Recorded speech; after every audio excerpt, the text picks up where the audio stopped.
साहब, सीआईडी वाले आए हैं आपसे मिलने। साहब, कुछ बोल रहे नहीं है साहब।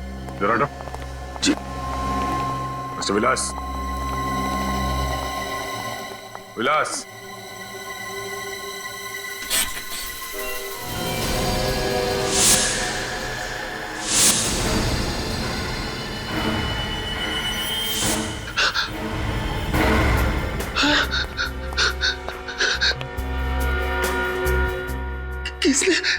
किसने मार डाला मेरे साहब को?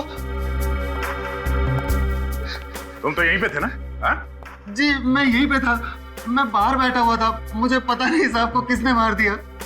ऑफिस के बाकी के लोग कितने बजे गए यहाँ से? सब लोग 6 बजे के आसपास चले गए थे साहब। और सबके जाने के बाद कोई आया था यहाँ पे इनसे मिलने के लिए? कोई नहीं आया साहब, कोई भी नहीं। किसी के चीखने चिल्लाने की आवाज सुनी तुमने? नहीं साहब, मैंने कोई आवाज नहीं सुनी। कोई आवाज नहीं सुनी? एक खून हुआ है यहाँ। कमरे की सारी चीजें अपनी जगह पे है, कोई उथल पुथल नहीं हुआ है। इस आदमी ने अपने आप को बचाने की कोशिश नहीं की होगी। उसे चाकू भी सामने से मारा है।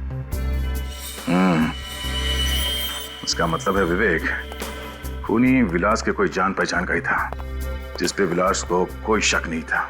उसने चाकू निकाला और अचानक इसके छाती पे घोंप दिया। सर, कहीं ये खून उस चोरी की वजह से तो नहीं हुआ है जो यहाँ हुई थी? 3 दिन पहले यहाँ पे किस चीज की चोरी हुई थी? सब वो तो किसी को भी नहीं मालूम, सिर्फ विलास सर और करण साहब ही जानते थे बस। करण साहब? ये करण कौन है? इस कंपनी के दूसरे मालिक है वो। हाँ साहब, उस दिन इन दोनों के बीच में झगड़ा भी हुआ था किसी बात को लेकर। झगड़ा हुआ था? जी। और ये करण आज कितने बजे निकला ऑफिस से? सबके साथ ही निकल गए थे, वही करीब 6 बजे के आसपास। 6 बजे के आसपास? हाँ। ऐसी कौन सी चीज है जिसकी चोरी की बात इन दोनों ने किसी को नहीं बताई, और फिर दोनों के बीच में झगड़ा हुआ, और फिर आज ये विलास का खून। कहीं इस खून के पीछे करण का हाथ तो नहीं है?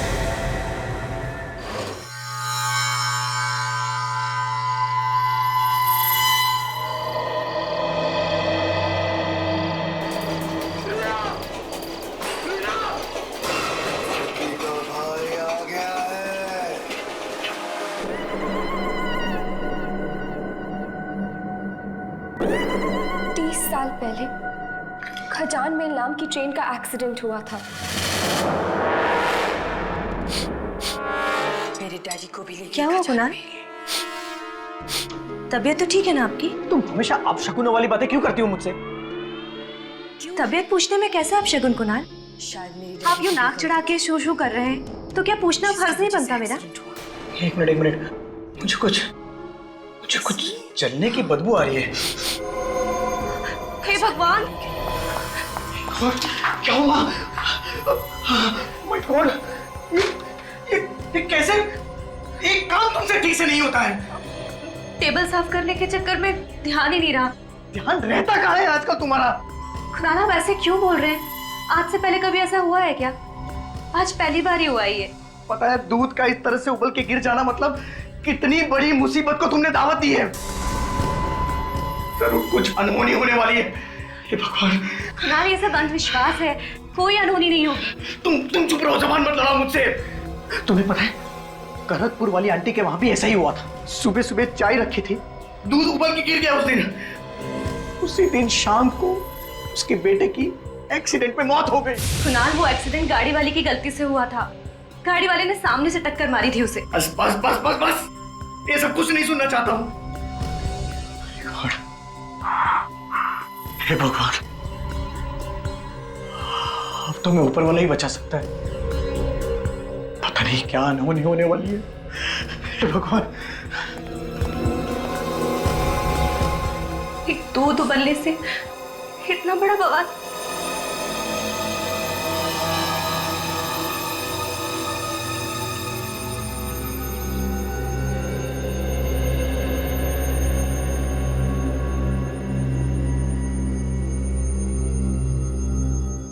ठीक से संभाल के काम करना, कोई सामान न टूट जाए। आपको बस सामान की पड़ी है ना कुणाल? इस घर में मैं भी रहती हूँ, मेरी कोई चिंता नहीं। तुम हर बात को उल्टे तरीके से क्यों समझती हो? हाँ? तो कल रात को दूध उबल के गिर गया था, इसीलिए बोल रहा था कि आज थोड़ा संभाल के काम करना, नहीं तो फिर से कोई नुकसान हो जाएगा। कौन सा नुकसान हुआ है कुणाल? नुकसान की अगर इतनी परवाह है ना तो खुद काम कर लिया करो। बस जरा सा ठीक से काम करने को बोलो, खुद कर लो। तुम्हें तो कुछ बताना ही बेकार है, कुछ समझाना ही बेकार है।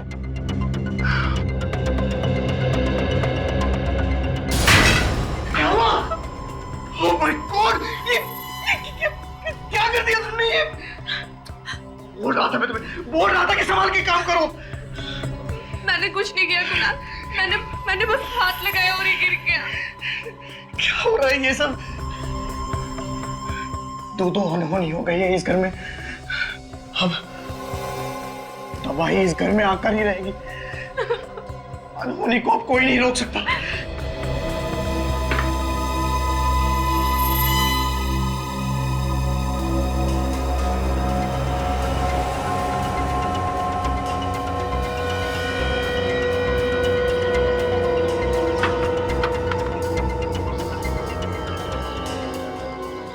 कितनी बार कहा है इनसे कि कपड़े सुखाने का स्टैंड लिया है, लेकिन कानों पे जू ही नहीं रेंगती। हमेशा अंधविश्वासों में फंसे रहेंगे। ये करने से ये हो जाएगा, वो करने से वो हो जाएगा।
अरे रुकिए, अंदर किधर जा रहे हैं? अरे जाने देना यार, सामान बेचना है। अरे बाहर बोर्ड नहीं पड़ा, फेरी वाला और सेल्समैन को अंदर आना मना है। अरे यार और जाओ तो कहाँ जाओ? ऑफिस में घुसने नहीं देते, हाँ, स्कूल में बेचने नहीं देते, और यहाँ पे तुम लोग सिक्योरिटी वाले बिल्डिंग के अंदर जाने नहीं देते। बहुत देखा तुम जैसे शरीफ आदमी। बाहर कहीं जाकर बेचो अपना सामान।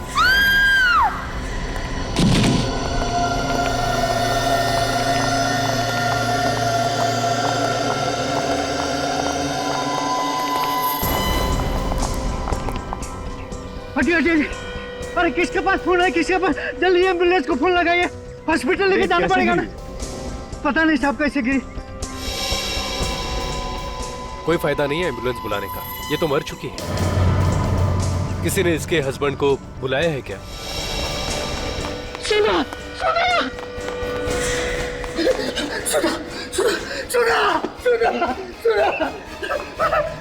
जिसका डर था वही हुआ, हो गई ना रोनी।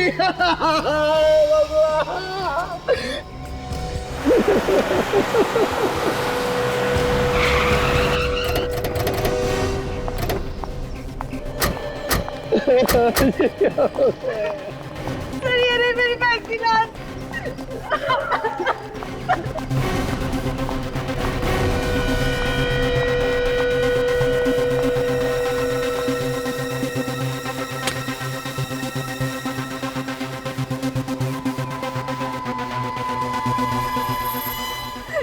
सर मेरी बहन का खून हुआ, उसकी मौत अपने आप नहीं हुई है।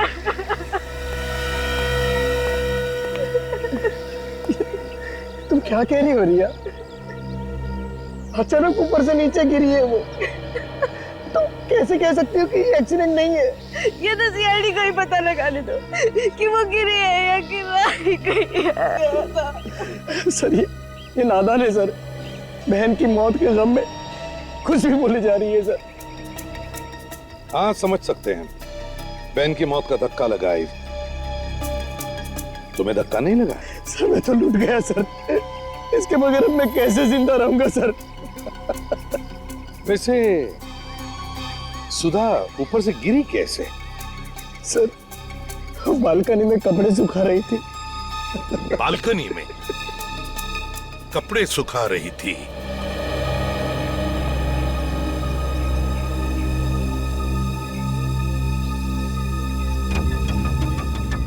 सर लगता है सर के बल गिरी होगी। पैर से फिसल के गिरती तो पैर टूट जाते हैं, झटके में आके गिर गई। मतलब सर जब ये नीचे गिरी इसकी बॉडी को हवा में पलटने का मौका ही नहीं मिला होगा। 2-4 सेकंड में कैसे पलट जाएगी बॉडी? गिरते समय सिर नीचे ही था इसका। अभिजीत, मुझे तो लगता है सुधा को किसी ने धक्का दिया बालकनी से।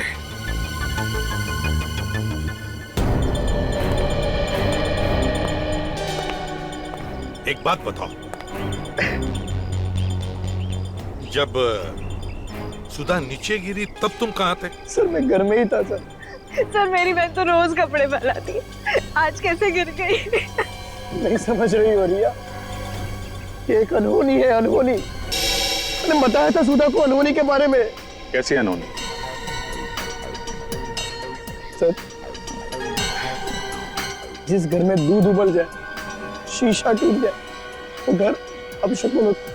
जिस घर में अपशकुन होते हैं उधर अनहोनी होती ही है सर। चुप रहो, बात खराब मत करो। अनहोनी अपशकुन ऐसा कुछ नहीं होता, समझे? सर जो सच है वो तो सच ही है ना।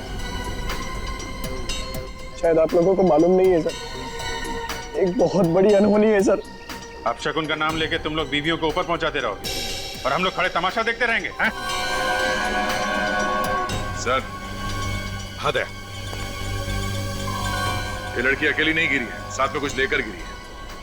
ये कपड़े का टुकड़ा फंसा हुआ था हाथ में, शायद किसी चीज को पकड़ने की कोशिश की होगी इसने। और सर इसके नाखूनों में खाल फंसी हुई है। दिखाओ जरा, ये देखिए।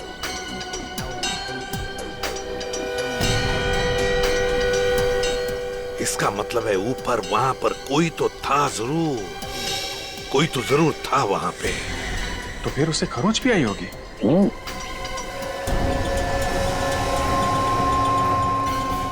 अपना हाथ दिखाओ, हाथ दिखाओ, हाथ दिखाओ, वहां दिखाओ।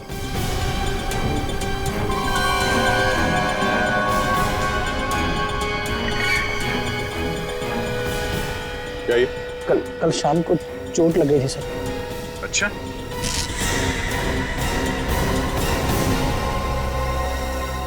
चोट लगी थी या आपकी बीवी के नाखून लगे थे? ऊपर से धक्का दे दिया उसे। मैं अपनी बीवी को क्यों मारूंगा सर? सर उनके आपस में रोज झगड़े होते थे। तो आग में घी डालना बंद कर। सर पति पत्नी के झगड़े तो हर घर में होते हैं सर। इसका मतलब ये तो नहीं कि हर आदमी खून कर देगा। इसे पहचानते हो? सर ये तो सुधा दीदी के जैकेट का कपड़ा है। ये इसका नहीं है? नहीं सर।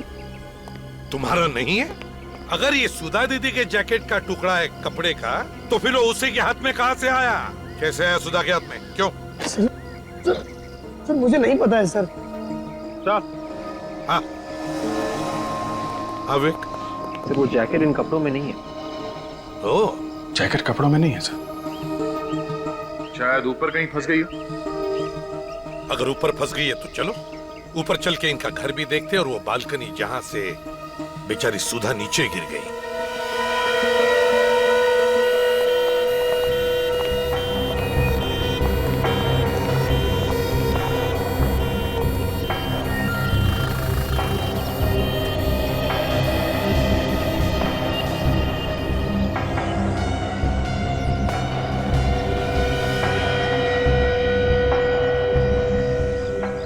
जैकेट तो यहाँ नहीं है सर।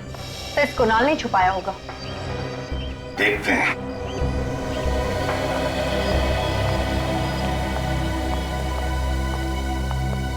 हाँ तो कुणाल, सुधा की जैकेट कहाँ है? सर मुझे सच में नहीं पता है सर।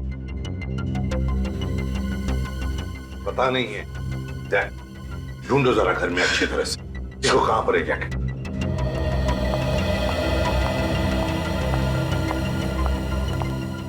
तुम्हें पता कैसे चला सुधा नीचे गिर गई है? सर वॉचमैन ने फोन करके बताया था सर। वॉचमैन ने? Yes sir. वॉचमैन इधर आओ। जी सर। तुमने सुधा मैडम को नीचे गिरते हुए देखा? गिरते हुए नहीं देखा साहब, चीख सुनाई पड़ी, भाग के जाकर देखा तो गिरी पड़ी थी। उस समय बालकनी में कोई था? किसी को देखा तुमने? ये कुणाल साहब? नहीं साहब, मैंने किसी को नहीं देखा। कहीं भी नहीं सर वो जैकेट। जैकेट नहीं है? बड़ी अजीब बात है। बालकनी में भी जैकेट नहीं, घर के अंदर भी जैकेट नहीं, सुधा जहां पर गिर पड़ी है वहां पर भी नहीं, बल्कि उस जैकेट का फटा हुआ टुकड़ा उसके हाथ में है। तो फिर ये जैकेट गई तो गई कहां? सर, हमने सुधा की लाश को फॉरेंसिक लैब में भेज दिया है और उसके नाखूनों में जो खाल मिली थी उसका सैंपल भी भेज दिया सर।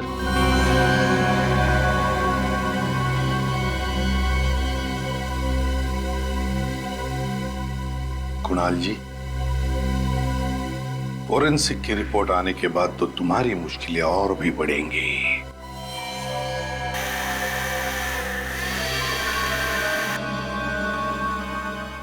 आवाज कैसी? साहब जी, पास वाले घर में फर्नीचर का काम चल रहा है। ओह, तो शायद इन काम करने वालों ने कुछ देखा हो। हाँ, देखते हैं।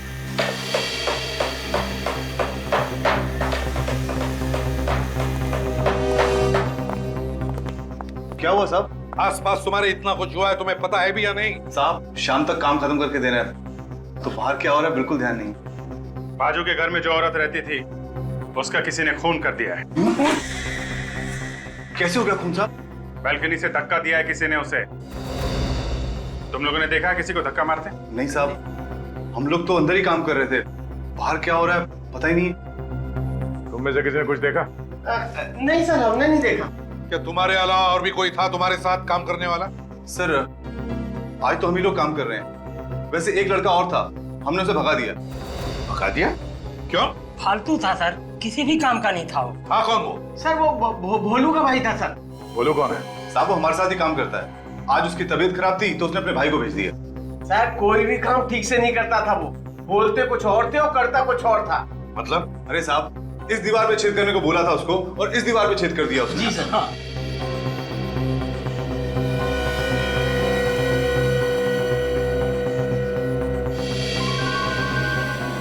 सर, ये देखिए सर। माय गॉड, यहां से तो सुधा का पूरा घर दिख रहा है। सर, ठीक इसी दीवार के पीछे हमारे घर में मिरर लगा हुआ था सर, और वो मिरर गिर गया था और अपशकुन हो गया था सर। बिल्कुल उस तरफ मिरर लगा हुआ था, तो कहीं ऐसा तो नहीं कि किसी ने जानबूझकर ये अपशकुन किया है? हो सकता है सर, मौत को अनहोनी करने के लिए किया होगा। सर, ऐसे क्यों देख रहे हो सर? सर, मैं सच कह रहा हूं सर, मैं निर्दोष हूं सर, मैंने कुछ नहीं किया है सर, मैं सच बोल रहा हूं सर। हो सकता है नहीं किया हो, किसी से करवाया हो। जो पता चल जाएगा। भोलू का एड्रेस देना हमें। होता है इस भोलू के भाई का स्केच बनवा लो। यार भोलू, कुछ काम धाम बता ना, खाली बैठे बैठे तंग आ गया हूँ यार। तू क्या काम करेगा? तुझे तो कुछ आता ही नहीं है यार।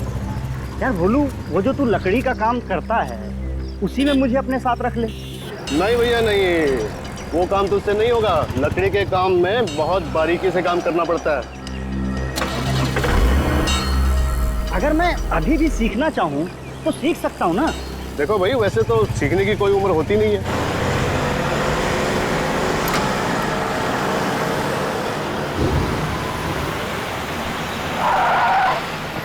ओह, फोन है। हाँ साहब, नमस्ते। भोलू बोल रहा हूँ साहब। हाँ साहब, कल आ जाएगा आपका सामान। हाँ, आपके घर पे छोड़ के आऊंगा साहब। जी साहब। हाँ साहब।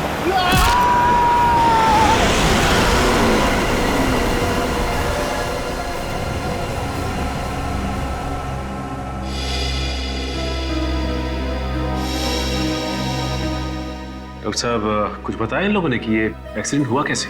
नहीं सर, इन्होंने हॉस्पिटल आने से पहले ही दम तोड़ दिया था। शायद वो लड़का जानता है, यही लेके आए थे नहीं यहाँ पे। ये आपको पता है कि ये एक्सीडेंट हुआ कैसे? ये एक्सीडेंट नहीं है सर, इन्हें तो जानबूझ के उड़ाया किसी ने। पीछे से गाड़ी आई और सीधे उड़ा के निकल गई। ये आदमी कौन? सर ये भोलू का भाई है। भोलू का भाई?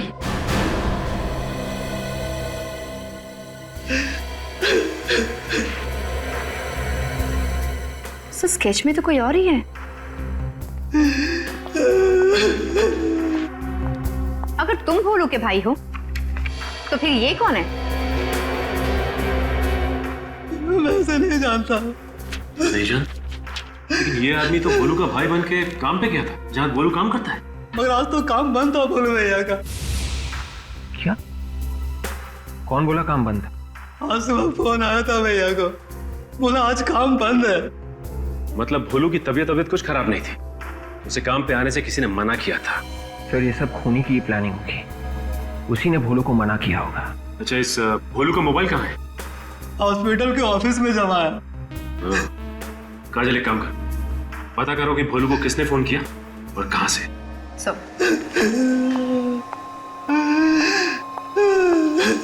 मिस्टर कुणाल, इसे पहचानते हैं आप? नहीं सर, कौन है सर ये? शायद इसी आदमी ने तुम्हारी वाइफ सुधा का खून किया है। पर सर मेरी वाइफ सुधा की इसके साथ क्या दुश्मनी हो सकती थी? दुश्मनी इसकी नहीं, किसी और की भी हो सकती है। आपको किसी पे शक है? मैं किसी पे क्यों शक करूं सर? मेरी बीवी काम ही ऐसे करती थी, मना करने के बावजूद भी अपशगुनों वाले काम किया करती थी। ये लो सर, फिर शुरू हो गया ये व्याख्यान देना बंद करो। अंधविश्वास पे भरोसा करना बेवकूफी होती है। तो सर आप भी बताइए सर, कैसे मरी मेरी बीवी? चलो। सर जिस नंबर से भोलू को फोन आया था उसका पता चल गया है। कहाँ का? श्रेया फार्मास्यूटिकल्स का। ओके ठीक है। Mister Kunal. Yes sir. Shreya pharmaceutical का नाम सुना आपने? हाँ सर, मेरी वाइफ की एक दोस्त उधर काम करती है। सुधा की दोस्त का नाम क्या है? शिल्पा। दोनों के कैसे रिलेशन है? वो सब तो मुझे सब पता नहीं है सर, पर दोनों अच्छी दोस्त थी। आखिरी बार कब मिले थे ये लोग? परसों सुधा उससे मिलने गई थी सर, मैं खुद उसे फार्मास्यूटिकल कंपनी में छोड़ने के लिए गया था। और परसों सुधा ने क्या कपड़े पहने हुए थे? मेरा यह मतलब है कि क्या सुधा ने वही जैकेट पहना हुआ था? हाँ सर, परसों उसने वही जैकेट पहना हुआ था सर। हाँ। तो सुधा की मौत की वजह उस जैकेट में ही छुपी होगी। शिल्पा को अरेस्ट करो। सर मेरा ही नाम शिल्पा है। आप श्रेया फार्मास्यूटिकल कंपनी में काम करती?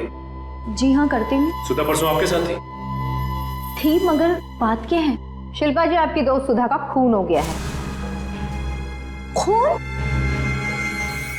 मगर कैसे? किसी ने धक्का दिया था उन्हें। धक्का? किसने? वही जानने आए हम लोग। आप मुझसे क्या जानना चाहते हैं? मुझे क्या मालूम? आपको सब कुछ मालूम है, क्योंकि सुधा के खून में आपका भी हाथ है। मेरा हाथ? लेकिन मैं क्यों मारूंगी उसे? जैकेट के लिए। तुमने जैकेट के लिए सुधा को मारा है।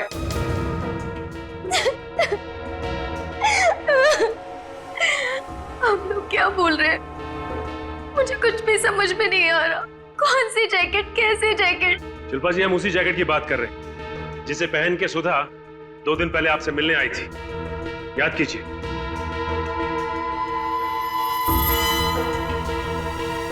जैकेट पहनकर तो आई थी, लेकिन मुझे उस जैकेट की क्या जरूरत है? मेरे पास तो बहुत सारी जैकेट है मेरे कपबोर्ड में। काजल जरा इनका कबर्ड चेक करना। सर। अच्छा, वैसे सुधा उस दिन आपसे मिलने क्यों आई थी? हम साथ में शॉपिंग गए थे। कंपनी के अंदर या कंपनी के बाहर कोई ऐसी चीज हुई जिसे देख के आपको कुछ अजीब सा लगा? उस दिन हम थोड़ी देर के लिए कॉफी पीने बाहर गए और जब लौट के आके देखा तो कंपनी में ताला लग चुका था। तो इसमें ऐसी अजीब सी बात क्या है? हो सकता है ऑफिस बंद करने का टाइम हो गया। ऑफिस बंद करने का टाइम नहीं हुआ था। पूछा तो पता चला कि तलाशी हो रही। तलाशी क्यों हो रही? शायद कुछ चोरी हो गया था। वो जैकेट नहीं मिला। जब आप दोनों कॉफी पीने गए थे तो उस वक्त सुधा ने वो जैकेट पहन रखी थी? नहीं सर, जैकेट तो अंदर ही रखी थी ऑफिस में, चेयर पे। मतलब जब ऑफिस में चोरी हुई थी तो चोर ने वो चोरी का सामान निकालकर उस जैकेट में डाल दिया। मगर सर ऐसी क्या चीज हो सकती है उसमें जिसे हासिल करने के लिए सुधा का खून कर दिया किसी ने? काजल, कुछ ना कुछ तो है जो बहुत इंपॉर्टेंट था और वो अभी उस जैकेट में छुपा हुआ है।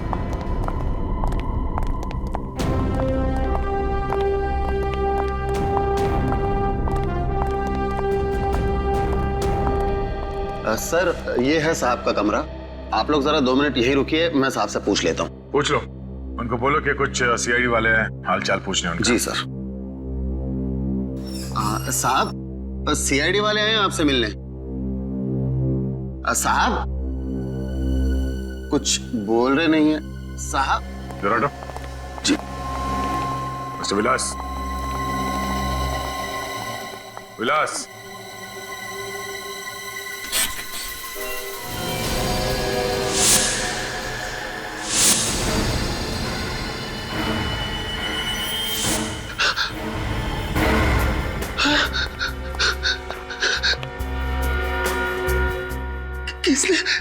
किसने मार डाला मेरे साहब को? तुम तो यहीं पे थे ना? हाँ?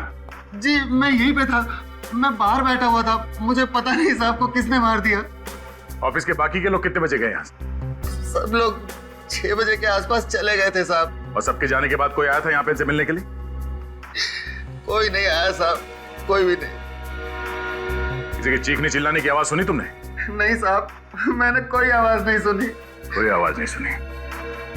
एक खून हुआ यहाँ, कमरे की सारी चीजें अपनी जगह पे है, कोई उथल पुथल नहीं हुआ है। इस आदमी ने अपने आप को बचाने की कोशिश नहीं की होगी। और सब चाकू भी सामने से मारा है। इसका मतलब है विवेक खूनी विलास के कोई जान पहचान का ही था, जिस पे विलास को कोई शक नहीं था। उसने चाकू निकाला और अचानक इसके छाती पे घोंप दिया। सर कहीं ये खून उस चोरी की वजह से तो नहीं हुआ है जो यहाँ हुई थी? 3 दिन पहले यहाँ पे किस चीज की चोरी हुई थी? सब वो तो किसी को भी नहीं मालूम, सिर्फ विलास सर और करण साहब ही जानते थे बस। करण साहब? ये करण कौन है? इस कंपनी के दूसरे मालिक है वो।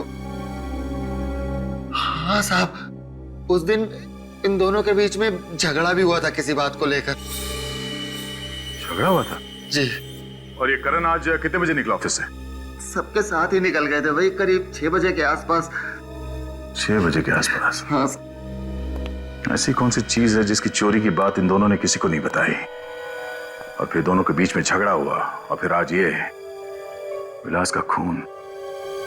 कहीं इस खून के पीछे करण का हाथ तो नहीं है?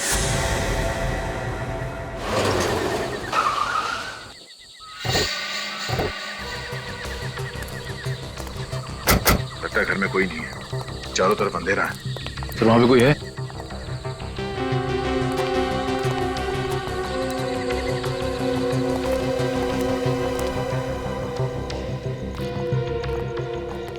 आप लोग करण सर से मिल रहे हैं? हाँ, तुम कौन हो? मैं हर्ष, उनका असिस्टेंट। तो तुम भी श्रेया फार्मास्यूटिकल में काम करते हो? जी। तो फिर यहाँ बाहर क्यों खड़े?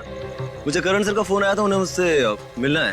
इनफैक्ट मैं तो पुणे निकल गया था, बीच रास्ते से मुझे वापस आना पड़ा। लेकिन यहाँ पर आकर देखा तो सर मुझे भुला के पता नहीं कहाँ चले गए। घर बंद है। अच्छा, कब से खड़े हो यहाँ पे? अभी अभी आया हूँ। तो कहाँ गए होंगे, कुछ अंदाजा है? सॉरी। मोबाइल फोन तो होगा ना उनका? जी। प्लीज। वैसे कुछ फायदा नहीं फोन करके, मोबाइल बंद है उनका। मैं कई बार ट्राई करके देख चुका हूँ। ठीक है, थैंक यू। सर ये करण ऑफिस में नहीं है, घर पे नहीं है, फोन बंद करके कहाँ बैठा होगा?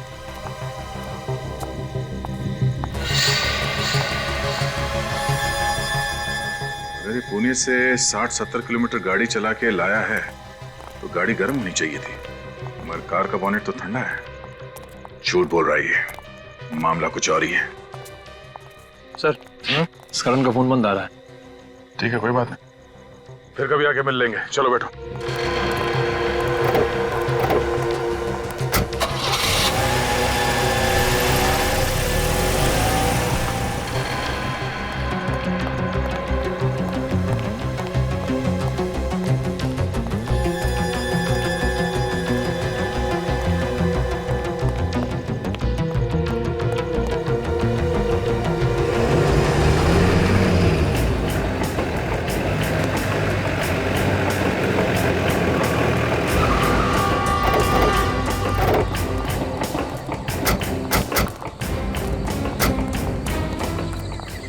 वो कहाँ जा रहा है सर?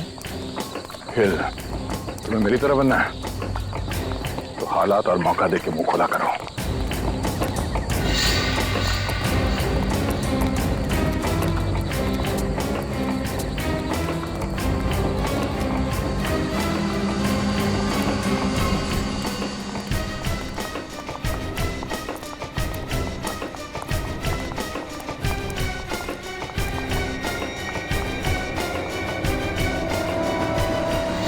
अबे अब तो बता दे,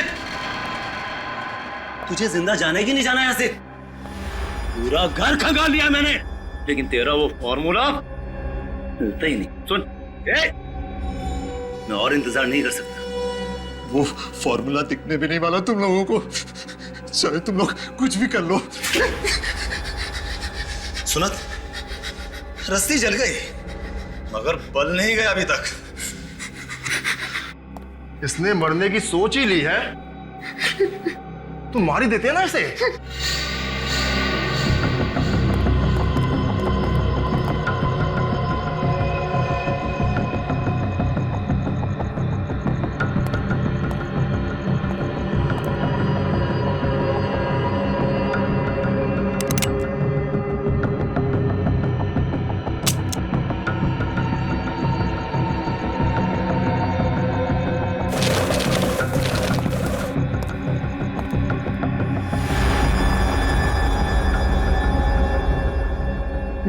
मैं मर जाऊंगा ना तो भी तुम्हें कुछ नहीं मिलेगा। जब मौत सामने दिखती है ना तो अच्छे अच्छों की पैंट गीली हो जाती है। तुझे लगा मैं झूठ बोल रहा हूं?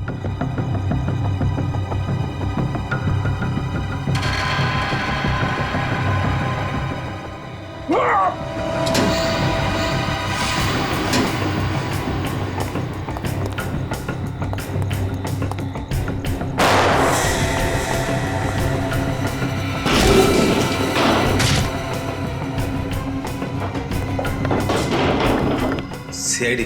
सीआईडी?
सीआईडी को बेवकूफ समझा तूने।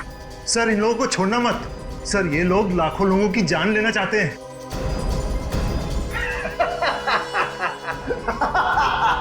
अरे कैसे बोल रहा है तू? सीआईडी से? सीआईडी वाले मेरा कुछ नहीं बिगाड़ सकते। और जिसकी मौत आई है उसे मरना ही पड़ेगा। दिमाग खराब है तेरा? हाँ? मौत के सामने खड़े होकर मौत को धमकी दे रहा तू? धमकी नहीं है ये, हकीकत है हकीकत। ये देख, फ्लाइट के टिकट और वीजा के कागज। आज रात 9 बजे हम लोग अमेरिका भाग जाएंगे।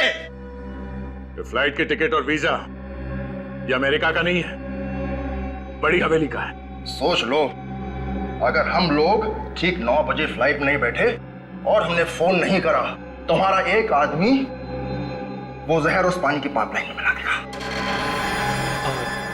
धमकी नहीं है ये, लाखों लोग मारे जाएंगे, कल न्यूज़पेपर में देख लेना। और तुम सीआईडी वाले ही फंसोगे। ये सच कह रहे सर, ये सच कह रहे। इन लोगों के पास वो जहर है जो थोड़ा सा पानी में मिलाने से लाखों लोगों की जान जा सकती है सर।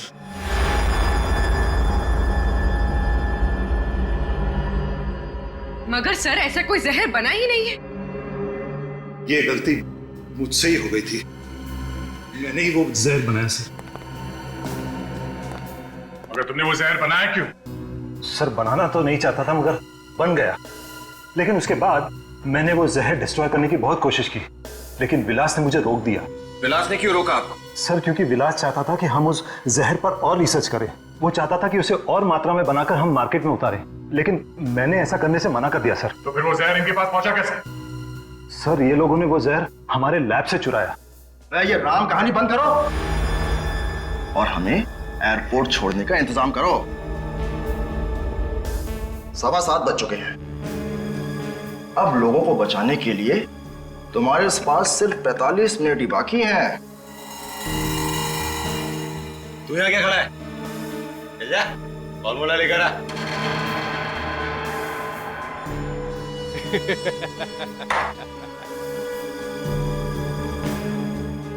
जाओ कर, वो फॉर्मूला इन्हें देगा। अगर फॉर्मूला इनके हाथ लग गया तो ये लोग उसका गलत इस्तेमाल करेंगे। चाहे कुछ भी हो जाए, लाखों लोगों की जान बचाना हमारा फर्ज है। जी सर। और विवेक, तुम यहीं करण के साथ रहो, तब तक मैं इन्हें एयरपोर्ट छोड़ता हूं। मगर सर हम इन लोगों पर यकीन कैसे करें? फ्लाइट में बैठने के बाद भी अगर इन लोगों ने उस आदमी को फोन नहीं किया तो वो तो पानी में जहर मिला देगा। यकीन करने के अलावा तुम्हारे पास और कोई दूसरा रास्ता भी नहीं है।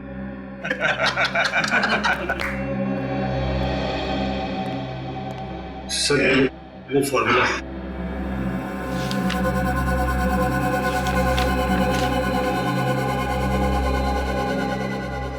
इंस्पेक्टर, ये गन यहां पर रख दो।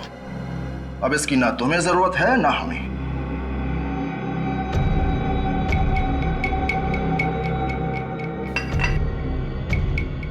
अपनी गन भी रख दो इंस्पेक्टर।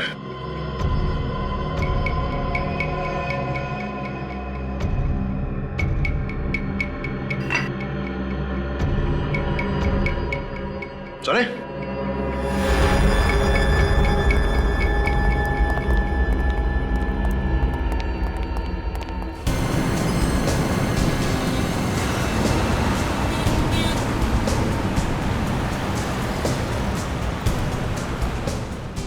ये तू कहाँ ले जा रहा है? एयरपोर्ट जाने का शॉर्टकट है ये। भाई आधा घंटा तो हो गया है, टाइम पर पहुंचेंगे ना? अरे हर्ष, तू टेंशन क्यों लेता है यार? ये तो सीआईडी की जिम्मेदारी है। फ्लाइट के अंदर तक बैठा के आएगा ये हमें। लेकिन मुझे तो इन सीआईडी वालों के चेहरे पे बिल्कुल भी टेंशन नजर नहीं आ रहा। सीआईडी का बहादुर सिपाही है, ऐसे ही थोड़ी ना टेंशन आएगी इसे।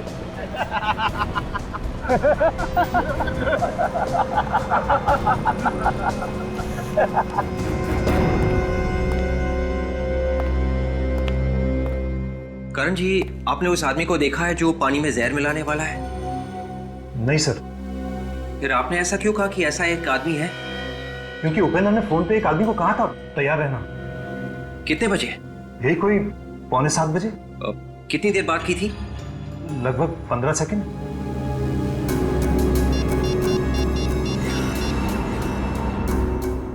हेलो, हाँ देखिए, मैं सीआईडी से बात कर रहा हूँ। एक इमरजेंसी है, प्लीज आपकी मदद चाहिए। लाखों लोगों की जान खतरे में है। 6:45 बजे के आसपास उपेंद्र नाम के आदमी ने किसी को फोन किया था और लगभग 15 सेकंड बात की थी। जी, जल्दी से पता लगाना है कि उसने किसको फोन किया था और वो आदमी इस वक्त है कहाँ। 8 तो बजा है, अभी तक फोन नहीं आया।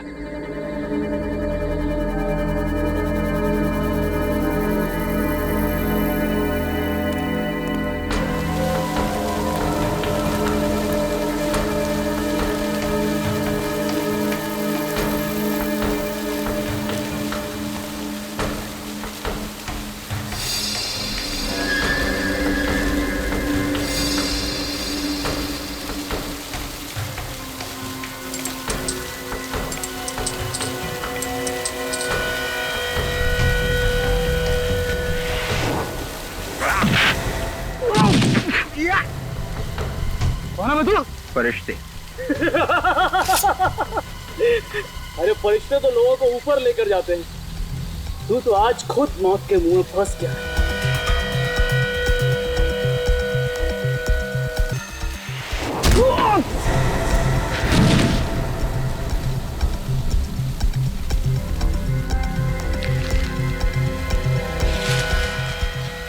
मैंने कुछ नहीं किया, मैंने कुछ नहीं किया।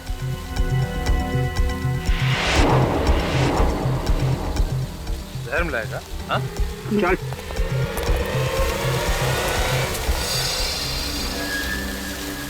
आठ बज गए, 8 कहाँ पे घुमा रहा है मैं तू? तुम्हें क्या लगा कि मैं तुम लोगों को एयरपोर्ट लेके जा रहा हूँ अमेरिका जाने के लिए? हाँ? अब मरेंगे, अब करोड़ों लोग मरेंगे, कोई नहीं बचा सकता उनको मरने से। हर्ष तू फोन लगा अपने आदमी को, बोल उसको अभी जहर मिलाए पाइपलाइन। लगा फोन लगा। अभी तक तो सीआईडी वालों ने तुम्हारे लोगों को पाताल से भी ढूंढ के निकाल लिया होगा।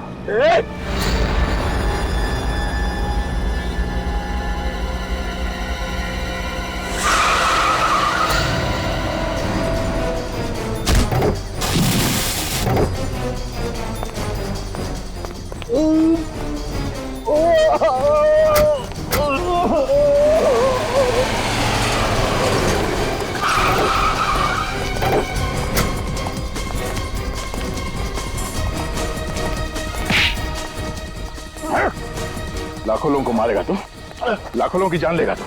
हाँ? किसी की जान लेना इतना आसान है?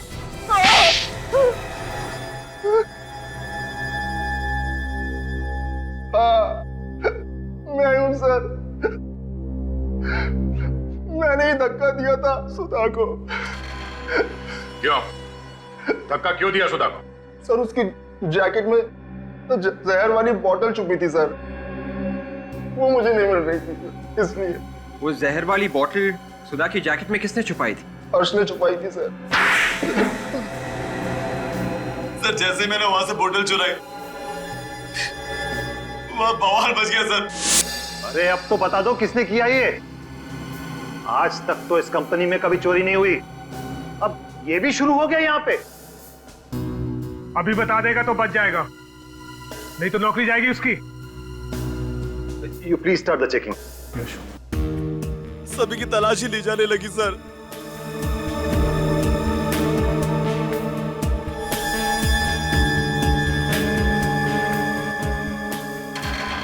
और मैंने वहां पर सुधा की जैकेट देखी।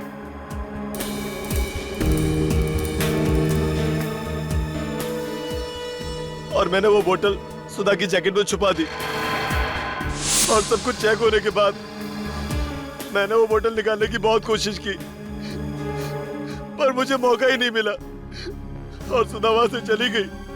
फिर क्या किया तुम लोगों ने? मैंने सुधा के घर के चक्कर लगाने शुरू कर दिए। हमें किसी भी कीमत पे वो जहर की बोतल चाहिए थी। फिर मुझे पता चला कि सुधा का पति अंधविश्वासी है। और इसी बात का फायदा उठाया तुमने। भोलू को फोन करके बोला कि काम पे मत आओ, और उसका भाई बन के वहां पास वाले फ्लैट में गए काम करने। हाँ? और सुधा के घर में शीशा गिरा दिया। फिर तुम सुधा के घर गए जहां बालकनी में वो कपड़े फैला रही थी। हाँ, उसने वो जैकेट धो दी थी। वो जैकेट को टंगी हुई देखकर मैं बहुत परेशान हो गया। मैंने उस जैकेट को लोने की कोशिश की, तभी सुधा ने मुझे देख लिया। और उसी खींचातानी में तुमने सुधा को धक्का दे दिया। हाँ सर। और विलास को क्यों मारा? विलास को हमारे बारे में सब कुछ पता चल गया था। उसने धमकी दी कि वो सीआईडी को सब कुछ बता देगा, इसलिए उसे भी मारना पड़ा। गुनहगारों को भगवान तो क्या कोई भी माफ नहीं करता। दो बेगुनाह लोगों की जान ली है, कम से कम फांसी होगी, फांसी।